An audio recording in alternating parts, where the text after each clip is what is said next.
سوره نساء چې پاغي کې زنانو ته د هغوی حق ورکړی شو دا د اسلام نه مخکې بل چا نه دي کړي دا د اسلام نه مخکې نه دي شوي او الله رب کائنات حکم کو فرمایا د زنانو باره کې چې وآتوا النساء صدقاتهن نحلا دیت به مہر ورکوي مہر به نالي الله رب العالمین حکم کو فرمایا للذکر مثل حظ الانثیین سړو ته به برخه د دوو زنانو عمروي الله رب العالمین حکم کو فرمایا وقضى ربك ألا تعبدوا إلا إياه وبالوالدين إحسانا دا الله رب العالمین دا عبادت نرستو دا الله رب العالمین دا بندگی نرستو دا الله رب العالمین دا اطاعت نرستو دا الله رب العالمین دا فرمان بردارای نرستو اے انسانا پتا باندې چې حق دے هغه د مور دے هغه د پلار دے نو دا زنانا دا چې کلا معشومه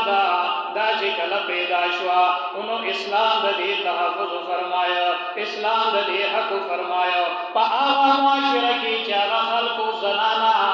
کله چې پیدا وشوا معشومه بوا ژوندۍ به خولا قرآن کریم فرمایي وإذا الموءودة سئلت بأي ذنب قتلت وإذا الموءودة سئلت بأي ذنب قتلت کله چې هغه ژوندون خوشونا تپوس شي کم جرم دیو کم گناه دیوا کم خطا دیوا کم غلطی دیوا چې ژوندۍ خولې اسلام د هغې تحفظ او هغې ماشومانې هغه الله رب العالمین د خولو نه بچ کړي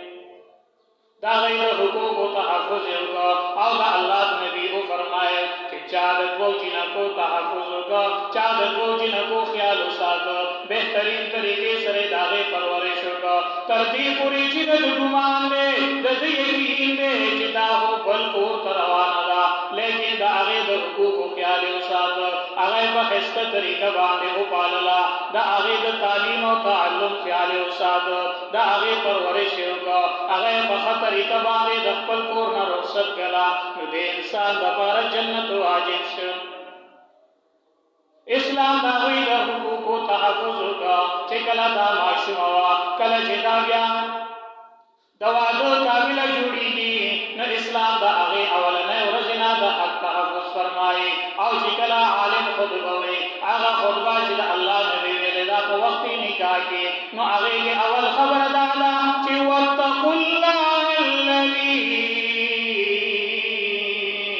تساءلون به والارحام